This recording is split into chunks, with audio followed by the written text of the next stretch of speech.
Seterusnya saya mempersilakan Yang Berhormat Shah Alam untuk membahaskan usul ini. Silakan. Assalamualaikum warahmatullahi taala wabarakatuh dan salam sejahtera. Bismillahirrahmanirrahim. Alhamdulillahirabbil alamin wassalatu wassalamu ala sayyidina Muhammad wa ala alihi wa sahbihi ajma'in.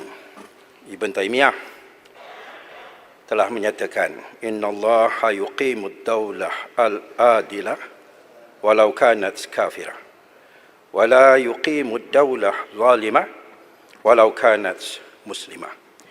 Yang berarti sesungguhnya Allah akan menegakkan dan mempertahankan sebuah kerajaan yang adil walaupun ianya kafir, dan tidak akan mempertahankan, malahan akan memusnahkan kerajaan yang zalim walaupun ianya muslim.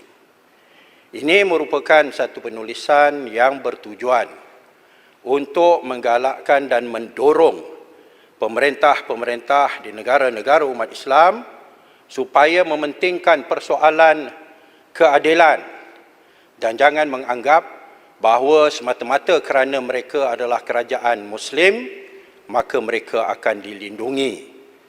Kata-kata yang sama dengan semangat yang sama bukan sekadar dikatakan oleh Ibn Taymiyah.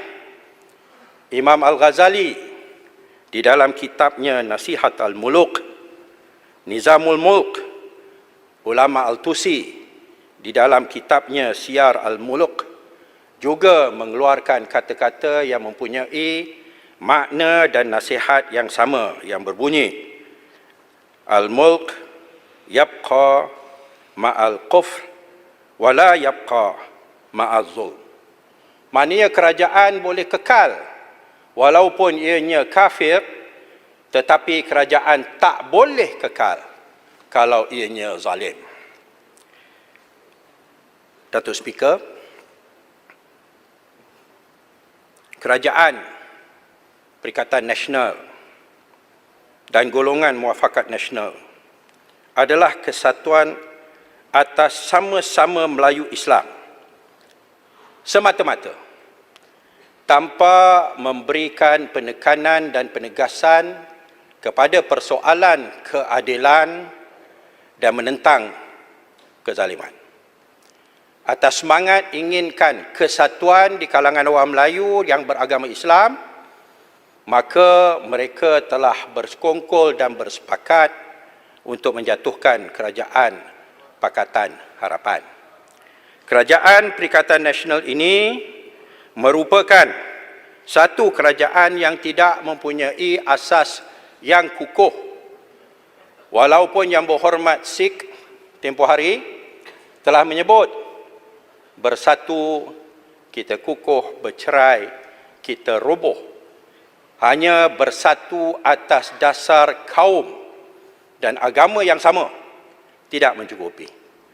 Malahan, ianya merupakan satu asas yang rapuh oleh kerana ianya merupakan kerajaan yang dibentuk sekadar ingin membentuk kerajaan yang mana ahli-ahli parlimen diikat melalui tawaran jawatan dan kedudukan, sama ada sebagai timbalan menteri ataupun menteri, dengan diadakan satu kabinet yang begitu besar dan ditawarkan jawatan-jawatan di dalam GLC dan sebagainya. Kerajaan Perikatan Nasional terhasil atas tindakan khianat, dan mereka yang khianat disokong oleh MP-MP lain, utamanya UMNO, GPS dan PAS. Khianat ini adalah satu kezaliman terhadap rakyat jelata yang telah memberi mandat kepada Pakatan Harapan untuk memerintah. Oleh kerana ianya berada atas satu asas dan dasar yang zalim, maka saya yakin ianya tidak akan bertahan lama. Bagi saya, UMNO dan pihak-pihak yang lain menyokong pengkhianat untuk membentuk kerajaan tidak menghairankan.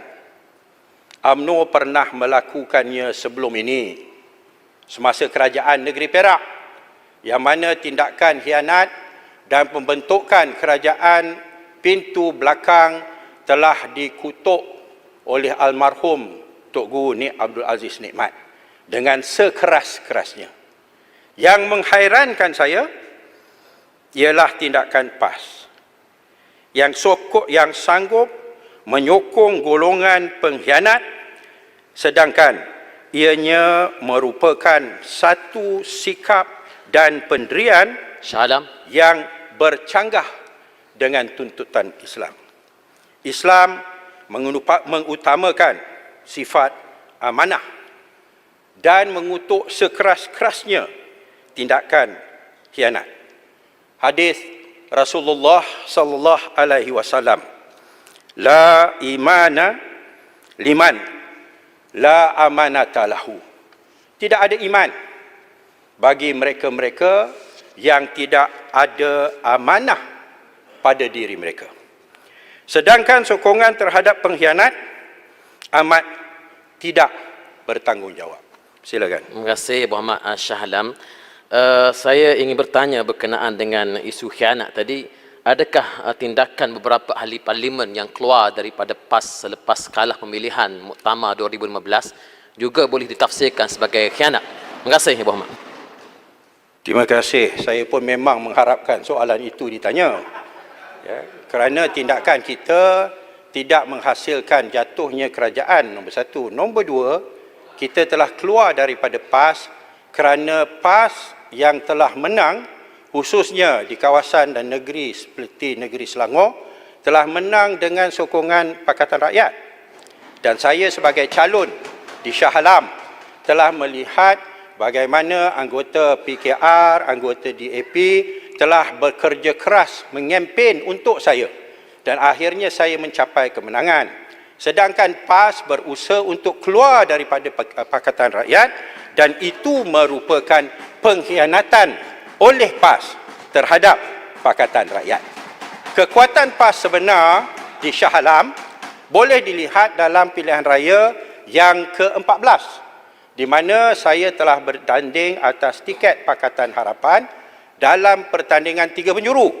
Dan dalam pertandingan 3 penjuru itu, calon PAS mendapat jumlah undi yang paling rendah di kalangan 3. Ini menunjukkan bahawa sokongan PAS yang telah diperolehi dalam pilihan raya umum sebelum itu adalah atas sebab Pakatan Rakyat.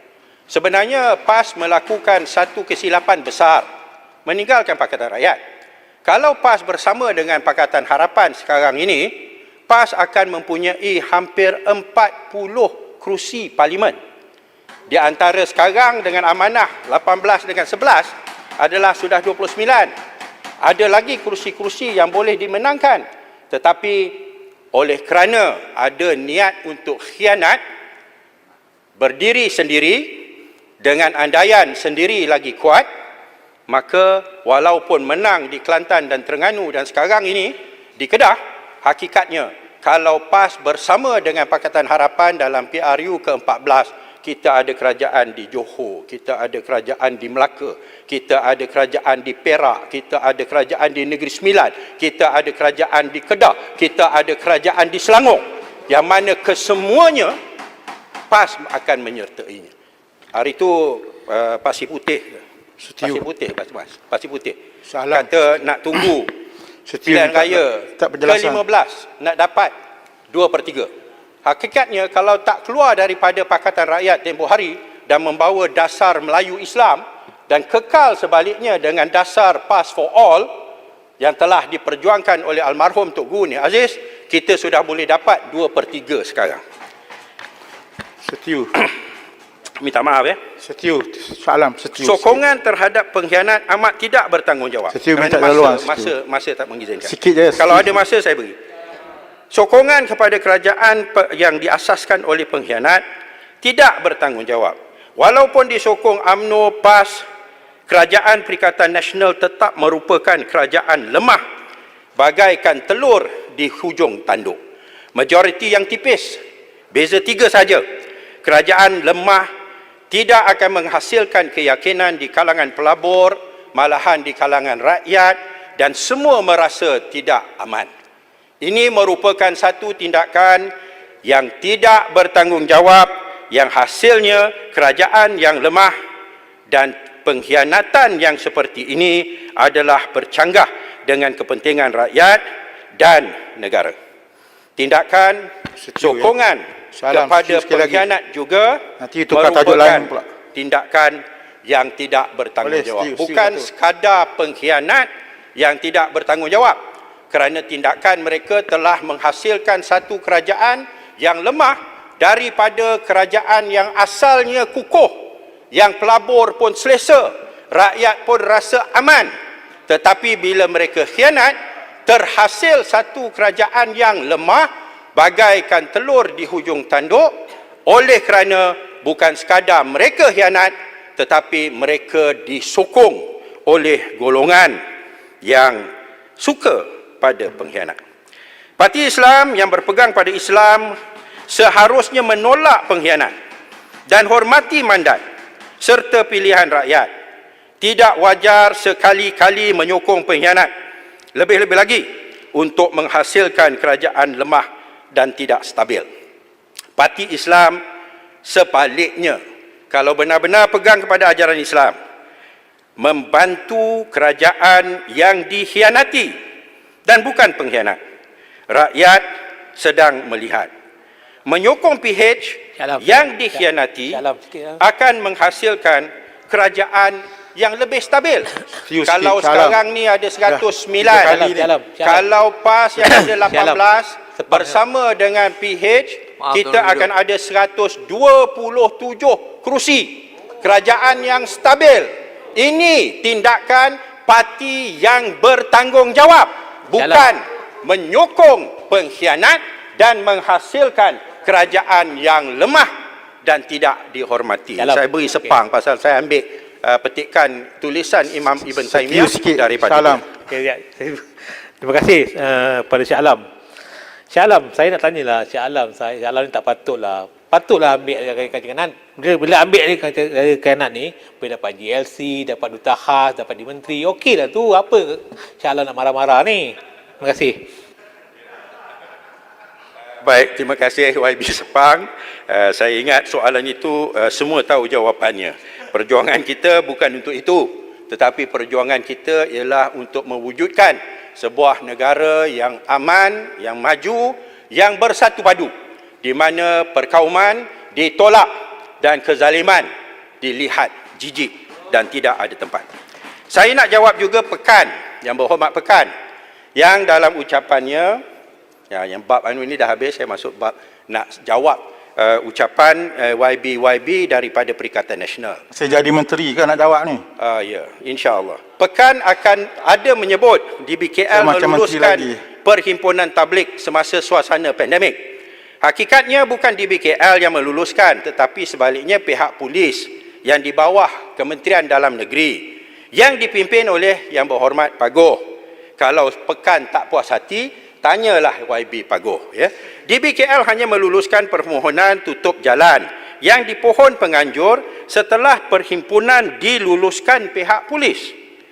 Tapi yang lebih teruk dan lebih dahsyat dari meluluskan perhimpunan tablik pada masa pandemik adalah menjatuhkan kerajaan pada ketika pandemik. Ini menyebabkan tindakan untuk menangani perhimpunan tablik tidak dapat dilakukan dengan lebih berkesan. Ada Rompin pula menyebut kerajaan PH jatuh selepas menang PRU kerana tidak menunaikan janji manifesto. Maka oleh kerana itu hilang mandat. Kalau itulah hujahnya, sepatutnya Yang Berhormat Rompin menasihati pemimpin-pemimpin Perikatan Nasional, tunggulah PRU 15 dan biarlah rakyat yang menjatuhkan Pakatan Harapan. Kalau benar Pakatan Harapan tidak menunaikan janji-janjinya, tak perlulah tebuk atap ataupun gunakan pintu belakang. Akhirnya, oleh kerana saya mantan Menteri Wilayah Persekutuan, saya nak tanya Menteri Wilayah Persekutuan, adakah benar Majlis Perwakilan Penduduk yang baru telah dibentuk dan ianya dibentuk tanpa merujuk kepada ahli-ahli parlimen kawasan-kawasan mereka, ya. Lalu kalau ahli parlimen tak dirujuk, Majlis Perwakilan Penduduk ni dilantik atas cadangan siapa? Bahagian UMNO, cawangan UMNO. Tidakkah ini merupakan satu tindakan yang zalim dan tidak menghormati mandat rakyat? Sekian saya ucapkan. Terima kasih. Terima kasih Yang Berhormat Shah Alam.